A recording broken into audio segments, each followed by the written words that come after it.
मुसलमान और मुसलमान का मकसद ये मुसलसल जद्दोजहद का नाम है। मुसलसल कोशिश में रहना, अपनी रूहानी तरक्की के लिए भी, मुआशी तरक्की के लिए भी, दीनी उरूज के लिए भी, इस्लामी इक़दार के लिए मुसलसल कोशिश में रहना।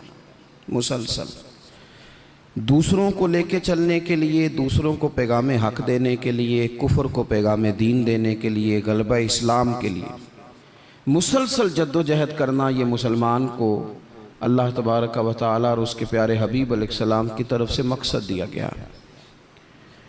कुंतुम खैरा उम्मतिन उखरिजत लिन्नास, तुम बेहतरीन उम्मत हो, लेकिन याद रखना तुम्हें लोगों के नफ़े के लिए पैदा किया गया है। तअमुरूना बिल मारूफ व तनहौना अनिल मुनकर, तुमने लोगों को मारूफ का हुक्म देना है और मुनकरात से मना करना है। मकसूद अगर ज़िंदगी में कुछ हो फिर ज़िंदगी सही गुज़रती है। बेमकसद जब ये लोग ज़िंदगी गुजारते हैं तो आहिस्ता आहिस्ता परेशान रहने लग जाते हैं।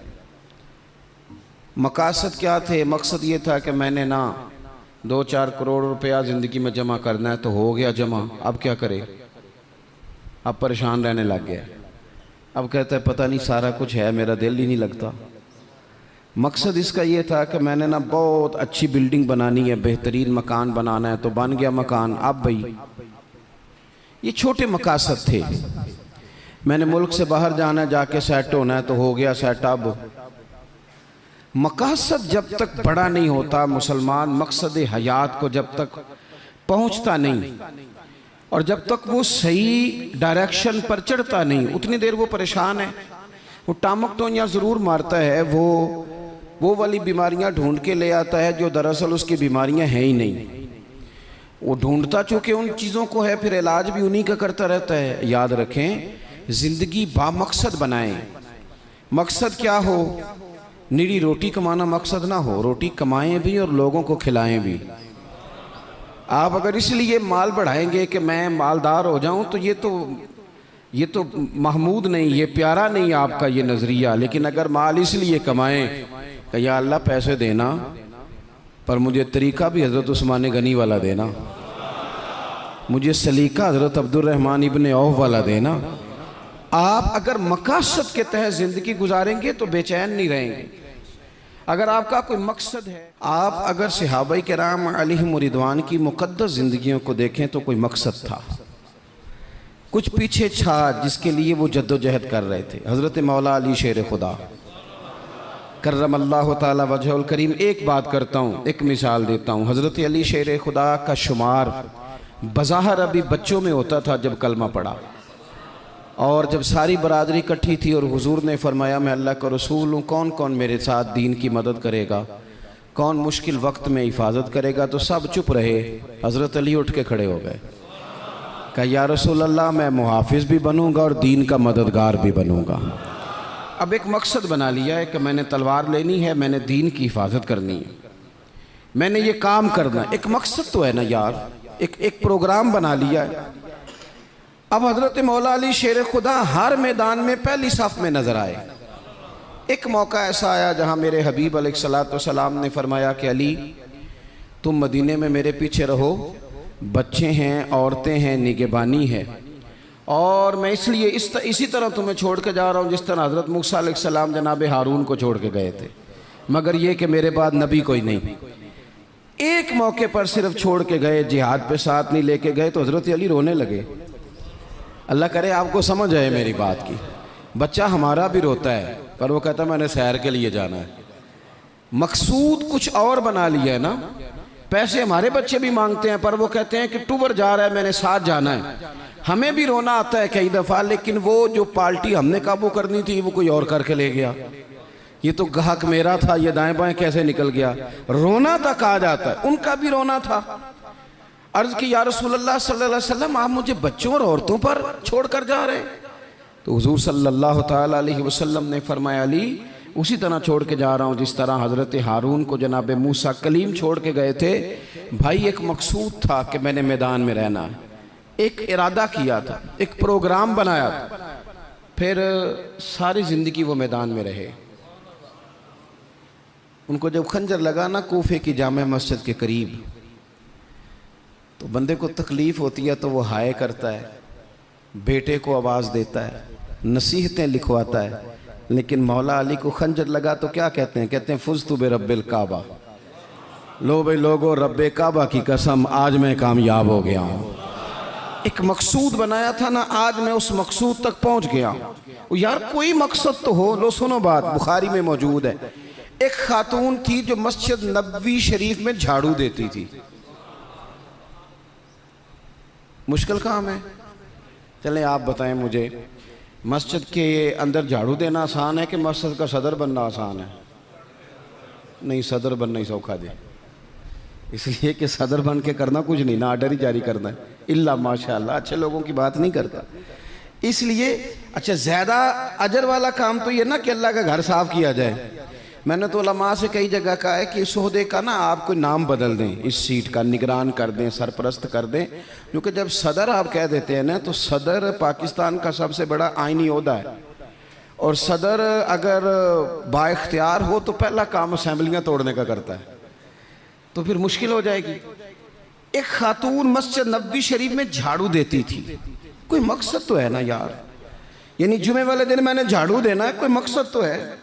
मैंने यार अल्लाह के घर, अल्लाह का घर समझ के, कमेटी की मस्जिद समझ के नहीं, महल्ले की मस्जिद समझ के नहीं, रब का घर समझ के मैंने यार वो वाशरूम साफ करने हैं जिनके अंदर लोग गुजरते हैं और नमाज के लिए अपने आप को तैयार करके लोग वुजू से फारिग होकर के आते हैं। एक मकसूद है, एक इरादा कर लिया है, कोई प्रोग्राम तो हो, ऐसे मुहम्मल फजूल वक्त गुजरता जाए। यानी हमारे यहाँ ना कुछ लोग कहते हैं मैं बोर बड़ा होता हूँ। आपने नाराज़ नहीं होना, मैं सैकड़ों और हज़ारों लोगों को जानता हूँ जो उनसे पूछना क्या कर रहे हैं तो कहते हैं टाइम पास कर रहा हूँ। तो मैं कहता हूँ आपने टाइम को बिल्कुल फजूल समझ लिया है।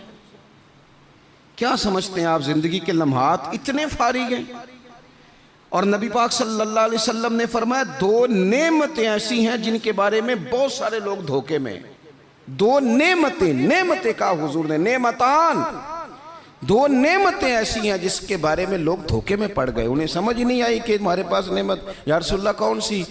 हुजूर ने फरमाया एक सेहत और एक फुर्सत, एक सेहत और एक फुर्सत। अल्लाह ने फारिग वक्त दिया था कि बहुत सारे कुरान पाक पढ़ सकता था, दरूद पाक पढ़ सकता था, कोई काम कर सकता था, लेकिन बस उस चौक में गुजर गया, उस गली में वक्त गुजर गया, फलाने की बातें करते वक्त गुजर गया, मेलों ठेलों में गुजर गया, शुगल मेलों में गुजर गया, कोई ठंडे इलाके की सैर में गुजर गया, जो बचा था वो मोबाइल पे गुजर गया। बीत गए औकात हमारे।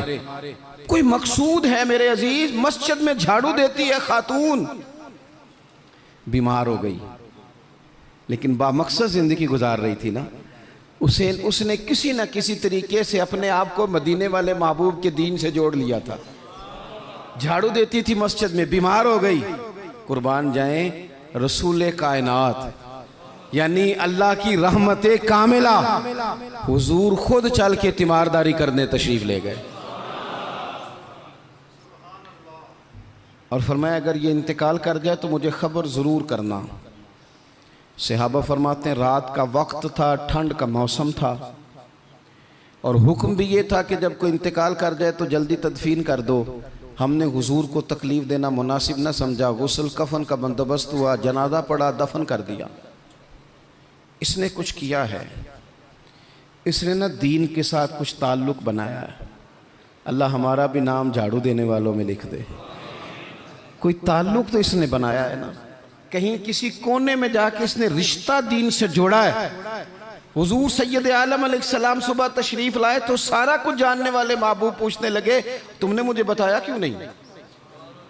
ये भी एजाज के लिए, वरना अल्लमा का मालम तकुन तालम। हुजूर सैयद आलम अलैहिस्सलाम ने फरमाया क्यों नहीं बताया? कुर्बान जाएं, मर जाने को जी चाहता है इस अदा पर, सारी कायनात जाए हुजूर के रोज़े नूर पर। और नबी पाक ने पूछा बताया क्यों नहीं? या रसूलल्लाह रात थी, तकलीफ देना मुनासिब नहीं समझा। ओ बूढ़ी अम्मा तेरे नसीबों पे हमारे माँ बाप कुर्बान हो। हुजूर फरमाने लगे मुझे बताओ उसकी कब्र कहाँ है? मैं यानी हुजूर किसी की कब्र पे आ जाए, अल्लाह की सारी रहमतें आ गई।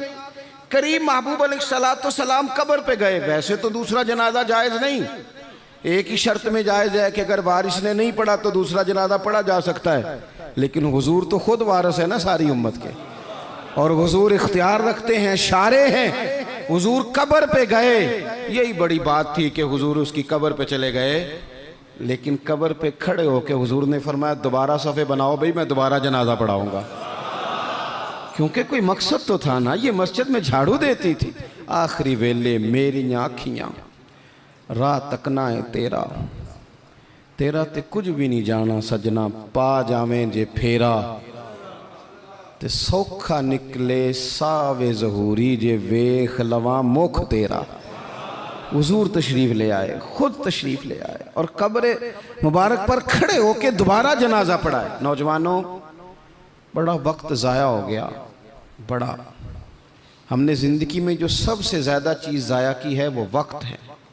याद रखना, मुझे न बताना, किसी दोस्त को न बताना, लेकिन अपने आप से ज़रूर सवाल करना कि ज़िंदगी में हमें जितनी नाकामियाँ मिली हैं ना, उसकी असल वजह यह है कि हमने वक्त ज़ाया किया है, और बड़ा ज़ाया किया है। हम एक तो मकसद नहीं बना सके, दूसरा अपने वक्त को सही मैनेज नहीं कर सके। हम बड़ा कुछ कर सकते थे, अल्लाह तबारक व तआला ने सलाहियत दी थी, बहुत सारे काम हम अपने ज़िम्मे लेते तो कर जाते, लेकिन वक्त ज़ाया किया। इमाम बहकी ने हदीस लिखी है, मेरे रसूल पाक सल्लल्लाहु ताला अलैहि वसल्लम ने इरशाद फरमाया, जब सुबह दिन चढ़ता है ना तो दिन ऐलान करता है, वो दिन ऐलान करता है, कहता है मैं आज आया हूँ, आज के बाद नहीं आऊँगा, आज के बाद नहीं आऊँगा। कुछ करना है तो कर लो, आज जो दिन आया है ना, आज ये क़यामत तक दोबारा वापिस नहीं आएगा। कुछ कर लो। जिसने आज तिलावत नहीं की उसका ये दिन बगैर तिलावत के गुजर गया। मेरे अजीज, जिसने आज दरूद पाक नहीं ना पढ़ा, हुजूर को याद नहीं किया, उसका ये दिन गुजर गया बगैर दरूद पाक। जिसने आज सजदों की कसरत नहीं की, ये दिन बीत गया। दिन कहता है दोबारा नहीं आऊँगा। हज़रत उमर बिन अब्दुल अजीज़ रहमतुल्लाह अलैह से किसी ने कहा, हुजूर ये काम रहने दें, कल कर लेंगे। तो आप फरमाने लगे, अगर ये काम कल करूँगा तो जो काम कल करने हैं वो कब करूँगा? ये कल पे डाल दूंगा तो जो काम कल करने वो फिर कब करूँगा? वो कल वाला दिन भी फिर इसी तरह गुजर जाएगा। 39 साल उम्र पाई हज़रत उमर बिन अब्दुल अजीज़ ने। कितनी? हल्का सा बोलिएगा। 1 कम 40, 1 कम 40, 39 साल उम्र। पिछले बादशाह जालिम थे, ये उनके जुल्म बिद हो गए। आवाम के साथ बड़ी जगह पे वो खैर नहीं कर पाते थे, जनाब उमर वो खैर भी कर गए। हज़रत उमर बिन अब्दुल अजीज़ रहमतुल्लाह अलैह सारा हुकूमत का नक्शा भी बदल गए। ये 20 कुरान भी पढ़ गए और करोड़ों दफ़ा मदीने वाले पे दुरूद व सलाम भी भेज के चले गए। उम्र 39 साल पाई, उम्र 39 साल पाई। बीत गया हमारा वक्त। पीछे पलट के देखते हैं तो बड़ा कुछ ज़ाया कर आए। मज़ीद ना करना, मज़ीद ना करना। अपने अगर हम चाहते हैं मुआशरा इस्लाह पजीर हो तो एक तो बामकसद, दूसरा वक्त बिल्कुल किसी मौके पे ज़ाया नहीं करें, किसी मौके पे।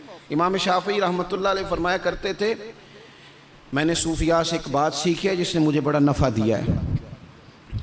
हुजूर वो क्या है? आप फरमाते हैं, सूफिया फरमाया करते हैं कि वक्त एक तलवार है, इसे अपने हाथ में कर लो तो बड़ी मुश्किलात काट डालोगे, और अगर तुमने इसको अपने हाथ में ना किया तो फिर वक्त तो तलवार ही है, ये तुम्हें काट डालेगा, फिर तुम कट जाओ। जवान बिलखुसूस ये टाइम पास ये निकाल दें। मिजाज बन गया है हमारा शुगल मेले का। गप्पे घंटों भी हों तो वक्त का पता नहीं चलता। शुगल मेले का, मैं आपको पता है हम गुलाम हैं औलिया के, हम सूफिया के नज़रियात को कुरान और सुन्नत की तर्जुमानी समझते हैं। लेकिन ये कि आपने नहीं देखा होगा कि 20 लोग इकट्ठे होकर किसी जगह एक गली से निकले हों, कोई पूछे किधर जा रहे हो तो कहें हम जुमा पढ़ने जा रहे हैं मस्जिद में। 20 होके नहीं निकलते। लेकिन अगर ठंडे इलाके में सैर करने जाना हो तो 20 की बस भर जाती है कि नहीं? अगर कहीं फ़लानी जगह मेला लगा हुआ है तो फिर 2-3 गलियों से बसें भर जाती हैं कि नहीं? मैं अक्सर कहता हूँ कि आपने शुगल मेला बना लिया है मज़ारात को। शुगल में अल्लाह सारे रास्ते में नमाज नहीं पढ़ी, क्या मिजाज, वक्त को ज़ाया कर रहे हैं और बड़ा ज़्यादा कर रहे हैं, और ये पलट कर हाथ नहीं आएगा। जिन लोगों ने काम किया, हमारा हज़ार हा इख्तलाफ है यूरोप के साथ, पर ये बात तो मान जाओ ना, उन्होंने अपना वक्त मैनेज कर लिया है, मैनेज कर लिया। हम अभी तक हैं, बहुत सारी चीज़ें हैं, नारों में ज़िंदा हैं, उन्होंने मैनेज तो किया है। तीसरी बात मेरे अजीज़ इस्लाह माशरा के लिए जो बड़ी अहम और बड़ी ज़रूरी है, वो ये है कि तरजीहात का तायुन करें ज़िंदगी में। मेरी दरअसल तरजीह क्या है, असल मकसूद क्या है। ये हमारे मजहबी इज्तिमात होते हैं, मुझसे लोग वक्त लेने के लिए आते हैं, बड़े अच्छे लोग होते हैं, खैर के लिए आए हैं, वरना हमें कौन पूछता है। तो मैं कई दफ़ा पूछता हूँ दोस्तों से कि जो आप महफिल करा रहे हैं तो कोई पास मंजर भी तो बयान करें ना, मकसूद क्या है। चलें इतना ही कह दें कि सवाब की नीयत से करा रहे हैं, अल्लाह में अजर देगा, लेकिन ये कि मकसूद ही नहीं पता। जवानों की बड़ी बड़ी जमातें बनी हुई हैं, मकसूद का ही नहीं पता दरअसल जाना किस तरफ। अपनी ज़िंदगी में तरजीहात, और जब तरजीहात तय करें तो ज़रूरियात को आगे रखें, फ़राइज़ को हमेशा आगे रखें। जो फ़राइज़ हैं, जो वाजिबात हैं, उनको हमेशा पहला दर्जा दें। बहरहाल महफिल कराना मुस्तहब है, और नमाज पढ़ना, आहिस्ता क्यों बोलते हैं आप, नमाज पढ़ना, ख़त्म शरीफ दिलाना बहरहाल मुस्तहब है, लेकिन सही कुरान पाक पढ़ना सीखना ज़रूरी है। जो ज़्यादा ज़रूरी है वो क्यों नहीं कर रहे। तरजीहात अगर आप ले आएंगे ना, मैं बहुत सारे लोगों को जानता हूँ तवज्जो से ख़त्म दिलाते हैं, हमें भी कहते हैं मौलाना इस दफ़ा अब्बा जी के ख़त्म पे आपकी बारी है, पिछले साल फ़लाने को बुलाया था, उससे पिछले साल फ़लाने को। भाई आप नमाज़ पढ़ते हैं, कहते हैं आप दुआ करें, आप दुआ करें मैं शुरू कर दूं। तो मैं कहता हूं अगर नमाज की दुआ करानी है घर बैठे बैठे मुझसे, तो ख़त्म की दुआ नहीं घर बैठे बैठे हो जाती, वो भी कर देता हूं, यहीं से अल्लाह ताला उनको उनकी मगफिरत फरमाए। तरजीहात हमेशा आपके जो ज़रूरी काम है, याद रख लें, आपके मदरसा बड़ा ही ज़रूरी है। मैं किसी की तारीफ़ बड़ा कम करता हूँ, इसलिए कि तारीफ़ खुशामद बन जाती है तो बंदा मुश्किल में आ जाता है। लेकिन अभी मैं आया हूँ ना, तो यहाँ बच्चे साथ कुरान पाक पढ़ रहे थे। मेरे आशिया ख्याल में ये बात भी आ सकती थी कि कारी साहब ने, हज़रत साहब ने छुट्टी क्यों नहीं कराई, मस्जिद में महफिल है। लेकिन आप यकीन करें कि मेरा दिल इतना ठंडा है, मैंने कहा ये बिल्कुल सही कर रहे हैं, इनको पढ़ना ही चाहिए। ये जो काम इनके लिए ज़्यादा ज़रूरी है, इनके घर वालों ने जिगर के टुकड़े दिए पढ़ाने के लिए, तो जो जिस काम के लिए भेजे हैं वो काम ज़रूरी है, वही इन्हें करना चाहिए। तरजीहात तो तय करें मेरे भाई, दरअसल तरजीह क्या है। हज़रत तलहा रज़ी अल्लाह ताला अन्हु फरमाते हैं, एक बद्दू हुजूर की बारगाह में आया, सादा बंदा, बाल बिखरे हुए, हालत बड़ी परागंदा, मिशकात में हदीस है। उसने आन करके अर्ज़ की, या रसूल अल्लाह सल्लल्लाहु ताला अलैहि वसल्लम, हुजूर मुझे बताइए इस्लाम क्या है, इस्लामी अहकामात बताएं। तो हुजूर ने कलमा शहादत के बाद फरमाया कि वक्त पर नमाज पढ़ना, दिन और रात में 5 नमाजें तेरे ऊपर ज़रूरी हैं। उसने अर्ज़ की हुजूर कुछ नफल भी पढ़ूं? तो फरमाया अगर तो अपनी तरफ से पढ़े तो बड़ा ही अच्छा है। उसने कहा, उसके बाद फरमाया साल में 1 महीने के रोज़े रखना। अर्ज़ की हुजूर कुछ नफली भी रखूं? फरमाया रखे तो बड़ा बेहतर है। फिर फरमाया हज फ़र्ज़ हो जाए तो पहली फुर्सत में करना। हुजूर कुछ साथ नफली भी करूं? फरमाया करे तो अच्छा है। फिर फरमाया ज़कात दे, ज़कात। उसने अर्ज़ की, या रसूल अल्लाह सल्लल्लाहु ताला अलैहि वसल्लम कुछ नफली सदकात भी करूं? फरमाया करे तो बड़ा अच्छा है। उसने ये बातें सुन के ना सिर्फ फ़राइज़ की तालीम दी, फ़राइज़ की। आज जो खतीब मुझे और आपको नुक्ते सुनाए, हम तवज्जो से सुनते हैं, और अगर फजर में इमाम साहब वज़ू के मसले बताएं तो कहते हैं एडा आलम ही नहीं। आलम तो उसी जिनने कल बड़ी ऊंची तकरीर की थी। अगर वो आपको गुस्ल का तरीका बताए तो लोग कहते हैं ये तो इल्म की शायद बात ही नहीं। वो नुक्ता बयान करने वाला, वो जिसकी आवाज़ ज़्यादा बुलंद हो रही थी। आवाज़ बुलंद होना ज़्यादा ज़रूरी नहीं होता, दलाइल बुलंद होना ज़रूरी होता है। आपकी दलील कितनी मजबूत है ये ज़्यादा अहम है। तो अल्लाह के महबूब अलैहिस्सलाम ने फरमाया फ़र्ज़ नमाज पढ़, ज़कात दे, रमज़ान के रोज़े रख, हज कर। हुज़ूर सैयद आलम सल्लल्लाहु ताला अलैहि वसल्लम ने ये तरजीहात बताई। वो शख्स पता है हुज़ूर से क्या कहता है? कहता है या रसूलल्लाह जो मैंने आपसे सुना है ना कमी करूँगा ना इजाफा करूँगा। गोया वो मान गया कि मैं तरजीह दूँगा फ़राइज़ को। तो रसूल पाक सल्लल्लाहु अलैहि वसल्लम ने फरमाया, सहाबा की तरफ देख के फरमाया, अगर ये जो कह रहा है उस पर डटा रहा जो इसने कहा है अगर वो सच किया इसने तो फरमाया फिर ये बंदा कामयाब हो जाएगा, फिर ये फलाह पा जाएगा। आप तरजीह हमेशा अहम काम को दें। मैं जो बात करने लगा हूं मेरे उलमा उसकी जिम्मेदारी लेंगे। आपसे ये नहीं पूछा जाएगा कि आपने मज़ार पे चादरें कितनी डाली हैं, ये ज़रूर पूछा जाएगा कि माँ बाप की खिदमत की कि नहीं की। तो जो तरजीह है मज़ार पे चादर ज़रूर डालें, मना नहीं, पर यह कि वहाँ वक्त पे जाना, वहाँ ड्यूटी ठीक करना और अम्मा अब्बा घर में परेशान हो। रसूल कायनात सल्लल्लाहु अलैहि वसल्लम की खिदमत में एक सहाबी हाजिर हुए, अर्ज़ की या रसूल अल्लाह सल्लल्लाहु ताला अलैहि वसल्लम, मैं एक मसला दरियाफ्त करने आया। मेरे दोस्तों पता हमें क्या हुआ है, हमने ना बाहर वक्त बहुत ज़्यादा दिया है और जो हमारे घर के अंदर हमारी जिम्मेदारियां थी ना, हमारे बच्चे, हमारी बीवी, हमारे बहन भाई, उन जिम्मेदारियों से ना हमने जान छुड़ाई है। इल्ला माशाल्लाह कुछ लोगों ने बच्चे को चार्ज किया, बच्चा तंग कर रहा है, लगा दो गेम मोबाइल पे, चलो हमारी जान छूटी, वो जाने उसका काम जाने। आप अगर 10-15 मिनट बच्चे को देते, वो आपसे खेलता, वो मानूस होता। आप कहते मैं बड़ा मसरूफ़ हूँ, और भाई तो इतना मसरूफ़ तो नहीं जितने मदीने वाले महबूब मसरूफ़ हैं। लेकिन रसूल पाक के तो कंधों पे इमाम हसन चढ़ के सवारी किया करते थे, हुजूर की तो गोद में इमाम हुसैन खेला करते थे।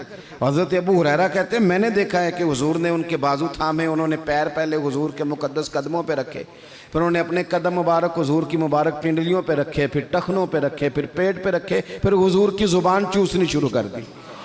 तू क्यों वक्त नहीं दे रहा अपने बच्चों को? क्यों नहीं हम वक्त दे पाते अपने नवासों को, नवासियों को, पोतों और पोतियों को? वो जो हमारे लिए ज़रूरी था वो हमसे मानूस होने की बजाय किसी बदअकीदा से जाके मानूस हो जाते हैं। पता तब चलता है जब सारा अकीदा बिगड़ जाता है। अपने घर के अंदर जो जिम्मेदारियां उनको तरजीह दें। हुजूर सैयद आलम अलैहिस्सलाम ने फरमाया खैरुकुम खैरुकुम लिअहलिही व अना खैरुकुम लिअहली, फरमाया तुम में बेहतर वो है जो अपने घर वालों के लिए बेहतर है। व अना खैरुकुम लिअहलिही, और जाके पूछ लो मैं तुम सबसे बढ़ के अपने घर वालों के साथ खैर करने वाला। तरजीह दें। एक सहाबी आए, अर्ज़ करते हैं या रसूल अल्लाह सल्लल्लाहु अलैहि वसल्लम, मेरी बीवी पे हज फ़र्ज़ है, वो हज करने जा रही है, ये सियासता में हदीस मौजूद है, और मेरा नाम एक ग़ज़वे में लिख दिया गया है, मैं जिहाद के लिए जा रहा हूँ, नाम मैंने लिखवा लिया है, हुक्म मेरे लिए क्या है? मेरी बातों की समझ आ रही है आप हज़रात को? मेरी बीवी हज के लिए जा रही है, वो साहिब इस्तात होगी, ज़ाहिर है उसके पास माल होगा, वो जा रही है, उसको जाना है, वो तैयार है, और मेरा नाम ग़ज़वे में लिखा है, तो हुक्म क्या है? देर नहीं लगाई रसूल पाक ने, हुजूर फरमाने लगे तो अपना नाम ग़ज़वे वाली लिस्ट से कटा, जिहाद पे ना जा, बल्कि तुम महरम बनकर अपनी बीवी के साथ हज करने जा। वो तेरी जिम्मेदारी है, वो तेरे अलावा कौन महरम बनेगा उसका? तो जो तेरी ड्यूटी का काम है उसे तो करना, तरजीही बुनियादों पर काम को करें। 4 बातें हो गई, एक बात आखिर में 5वीं। हम ना बहुत सारी चीज़ों की इस्लाह करते हैं, लफ्ज़ भी कई दफ़ा तराश लेते हैं, जुमले भी बड़े अच्छे तरतीब दे लेते हैं, लेकिन आहिस्ता आहिस्ता ना हमारे लहजे सख्त हो गए। सारी तवज्जो लफ्ज़ों पे ना दें, कुछ लहजों पर भी दें। लहजा जो होता है ना इंसान का, लहजा, यानी बेटे को आवाज़ दी, अब्बा जी ने कहा बेटा, उसने कहा जी अब्बा जी क्या मसला, हुक्म करें, अभी तो मैं गया था। इसमें जुमला गुस्ताखी वाला कोई भी नहीं, पर लहजा गुस्ताखी वाला है। अब्बा जी क्या हुक्म है? कोई गुस्ताखी है इस लफ्ज़ में? अभी तो मैं यहाँ से गया हूँ, कोई गुस्ताखी है? लेकिन उसका जो लहजा है ना, चले मैं आसान करता हूँ, आपकी समझ में बात आएगी। कुरान पाक में हज़रत लुकमान अपने साहिबजादे से बातें करते हैं, और वो सूरह लुकमान की बिल्कुल इब्तदा में वो आयात मौजूद हैं। तो हज़रत लुकमान ने ना अपने बेटे को जो नसीहतें की, एक नसीहत ये भी की थी, कहा वला तुसग़िर ख़द्दक लिन्नास, बेटा लोगों से रुखसार टेढ़ा करके बात ना करना, मुंह टेढ़ा करके तुरशरुई के साथ बात ना करना। तुरशरुई, वो बूढ़ा ससुर, बूढ़ी सास बहू से कहती है पुत्र रोटी लाना, तो रोटी लाई है तो उसने ज़ोर से बर्तन पटका है ज़मीन पे, पानी डाला है तो जोर से रखा है, दरवाज़ा तलखी से बंद किया। बूढ़े थे बेचारे, बीमार थे, परेशान हो गए। शाम को बेटा आया तो रो पड़े। कहा पुत्र तेरी बीवी बड़ा परेशान करती है। तो उसने कहा अपनी बीवी से इधर आना। तो बीवी जवाब में पता क्या कहती है, तवज्जो है मेरी बात पर। वो कहती है अब्बा जी ने पूछो मैं आख्या की है। आख्या वाकई कुछ नहीं सुन। अगर वो लफ्ज़ बताना चाहे तो लफ्ज़ वाकई कोई उसने कहा ही नहीं तो बताए कहाँ से। उसने वाकई कुछ नहीं कहा। अब्बा जी से पूछे मैंने, कहा क्या? अम्मा जी से पूछे मैंने तो क्या बताए अब्बा जी? गिलास बोलेगा कि इसने तलखी से मुझे फेंका था, कि दरवाज़ा बोलेगा? अब वो जो तलखी है ना वो रवैये की है। हमारा ना सिर्फ मसला, मैंने कुरान मजीद पढ़ा है कि जनाब लुकमान ने अपने बेटे से कहा पुत्र रुखसार टेढ़ा करके लोगों से बात, थोड़ा सा रवैया तो ठीक हो ना। हमारे रवैये ना, किसी जगह थोड़ी देर के लिए ट्रैफिक बंद हो तो लोगों का रवैया देखना, थोड़ी देर के लिए किसी जगह अगर ठहरना पड़ जाए तो मिजाज देखें लोगों का। हमारा आप किसी से ना किसी के बारे में सवाल करें, पूछें सियासतदान कैसे होते हैं, फिर हमारा रवैया देखें। आप पूछें पुलिस वाले किस तरह के होते हैं, फिर देखें रवैया। आप पूछें तेरा क्या ख्याल है अपने ससुराल वालों के बारे में, फिर रवैया देखें। चलें आप अच्छे लोग हैं और मस्जिद में भी बैठे हैं और बावजू भी हैं, गलत बात तो करनी नहीं। अगर पूछा जाए कि मौलवियों के बारे में क्या ख्याल है, अगरचे सुनने भी आए हैं, अगरचे ये कि उनके पीछे नमाज भी पढ़ते हैं, लेकिन रवैयों में वो रंग नहीं है। आवाज़ देते हैं तो इस अंदाज में बाज़ लोग अपने डेरों पर बैठ के चौधरी तबसरा करते हैं, तो वो तबसरे का लहजा ठीक, मेरे लहजे में गुरूर आया था, तेरा हक था तू शिकायत करता। और मेरे भाई लहजे पर भी थोड़ी तवज्जो दे, अंदाज। कुछ लोग कहते हैं जी मैं कड़वा इसलिए हूँ कि सच्चा हूँ, सच्चे बंदे कड़वे होते हैं। मैंने कहा ये मिसाल ही गलत है सिरे से। कायनात में सबसे ज़्यादा सच मदीने वाले महबूब ने बोला है, सबसे ज़्यादा सच हुजूर ने बोला है, पर वो सच इतना मीठा था कि लोगों ने दौड़ दौड़ के उसे हासिल किया है। सच ही तो मीठा होता है, किसने कह दिया सच कड़वा होता है? ये हम कड़वा बना देते हैं। तुरशुरुई थोड़ा सा ना लहजे पर भी देखे ना, एक बेटा है, लहजे की बात है ना। वालदा ने, वो बेचारी अम्मा को टेलीफोन आ गया बेटी का कि अम्मा जी 20,000 रुपया चाहिए, मैं मजबूर हूँ, मैं तकलीफ़ ना देती। तब वो वालिद वालदा बैठे मशवरा कर रहे हैं, बेटा पहले ही ज़्यादा तनख्वाह कोई नहीं, खर्चे पहले ही ज़्यादा, कैसे कहेंगे। बड़ी उन्होंने ना मशवरा करके, बेटा आया तो बड़े प्यार से प्रेम से बात की। का पुत्र दिल तो नहीं करता, हमें तेरे हालात का पता है, पर तेरी बहन बेचारी को ना 20,000 की ज़रूरत है। अब एक लहजा ये है। उसने कहा अब्बा जी कमाल बात है, आपको पहले भी पता ही है, आप मुझे रोज़ तकलीफ़ देते हैं, पहले इतने खर्चे, अभी ईद पे दिया तो था 3,000 उसके घर में, फिर उसने फ़ोन कर दिए, उसे भी सोचना चाहिए। उठ के चला गया। माँ बाप बेचारे सारी रात रोते, हमने क्यों बात की, न करते, क्या इसने रवैया इख्तियार किया। एक रवैया ये है, एक रवैया ये है कि अब्बा जी और अम्मा जी ने बड़े चुन के जुमले का, बेटा हमें तेरे वसाइल का भी पता है, मसाइल का भी पता है, दिल नहीं करता, पर तेरी बहन किससे बात करे, गरीब है, उसने कह दिया है, मजबूरी है, उसे को 10-20 हज़ार चाहिए। तो बेटा उठ के करीब आ गया, उसने अम्मा का हाथ पकड़ के सीने पे रखा, बाप का हाथ चूमा। उसने कहा अब्बा जी आप झिझक झिझक के बात क्यों करते हैं, 20,000 की क्या बात हुई, मेरी जान भी हाज़िर है। गरीबी और बात है, मजबूरी और बात है, पर आप हुक्म किया करें, मैं गुलाम हूँ आपका, आप झिझक के मेरे साथ भी झिझकेंगे, आप खुल के बात करें, आपको फ़ोन कर देना चाहिए, मैं उधार पकड़ूँ कुछ करूँ, आप जो करेंगे। रोएगा उसका अब्बा भी सारी रात ही, रोएगी इसकी अम्मा भी सारी रात ही, पर दुआएं मांगती रोएगी। अब्बा दुआएं मांगता रोएगा कि या अल्लाह इस तरह की औलाद सबको अता फरमा। रोएगा। रवैये, लहजे, अंदाज, गुफ्तगू, इसमें तब्दीली की ज़रूरत है, इसमें तब्दीली की ज़रूरत है। हज़रत जाबिर इब्न अब्दुल्लाह रदी अल्लाह ताला अन्हु रवायत करते हैं, एक सहाबी फरमाते हैं हुज़ूर पहले दिन मदीने तशरीफ़ लाए हिजरत करके, मैं ज़ियारत के लिए गया तो मैंने मुस्कुराते देखा। बड़े बड़े वक्त आए ना, इनमें बदर भी आया, ओहद भी आया, ओहद में शहादतें भी हुई, इन मौके में बड़ा कुछ आया, लेकिन मैंने हुजूर को 10 साल ज़ियारत करता रहा, जब भी मिला हूँ मुस्कुराते मिला हूँ। और मैं हुजूर के विसाले ज़ाहिरी से कुछ दिन पहले भी ज़ियारत करने गया तो मदीने वाले को मुस्कुराते ही देखा है। तलखी बड़ी है रवैये में, तलखी बड़ी है मिजाजों में। तो फिर अपनी बात सारी दोहराता हूँ। सबसे पहले तो ज़िंदगी बामकसद करें, बेमकसद ना बनाएं, वरना आप बिला वजह के परेशान रहेंगे। दूसरी बात ये कि उस बामकसद ज़िंदगी में फिर वक्त एक लम्हा भी ज़ाया ना करें।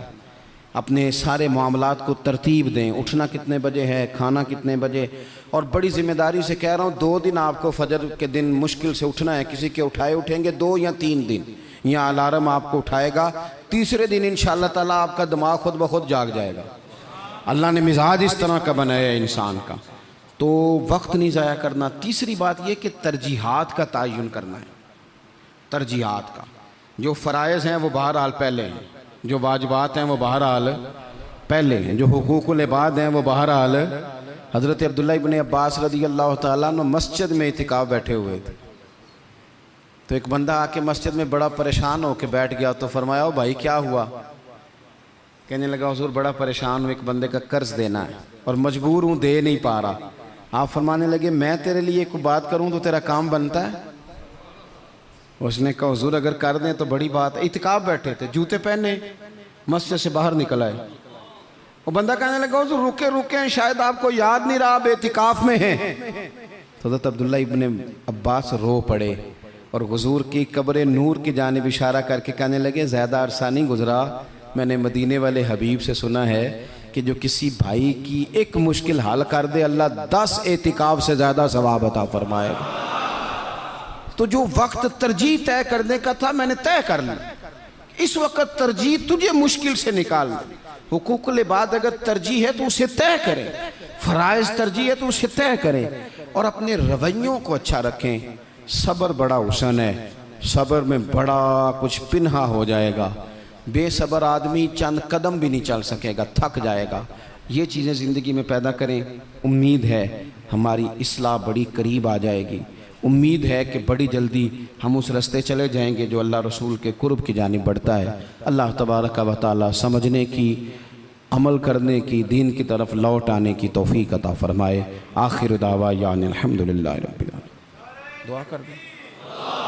अल्लाहुम्मा सल्लि अला सय्यदिना व मौलाना मुहम्मद मअदनिल जूद वल करम व आलिहि व बारिक व सल्लिम। अल्लाह हमारी हाज़िरी को कबूलियत का शर्फ़ अता फरमा। जिन दोस्तों ने एहतमाम किया है उनकी कोशिश को, काविश को कबूल फरमा। ऐ कायनात के मालिक, हमारे गुनाह माफ़ फरमा, हमारी गलतियों से दरगुज़र फरमा, हमें नफ़े वाला इल्म अता फरमा, इखलास वाला अमल नसीब फरमा। ऐ अल्लाह, नेकी के रास्ते पे चलना हमारे लिए आसान बना दे। गुनाह और बदी से कल्बी नफ़रत अता फरमा दे। बीमारों को शिफा दे दे, मकरूज़ों को कर्ज़ों से रिहा कर दे, तंगदस्तों को वुस्अत रिज़्क़ दे दे। जो बेघर हैं उन्हें अपनी छत दे दे, जो बे औलाद हैं उन्हें साहिब औलाद कर दे। औलाद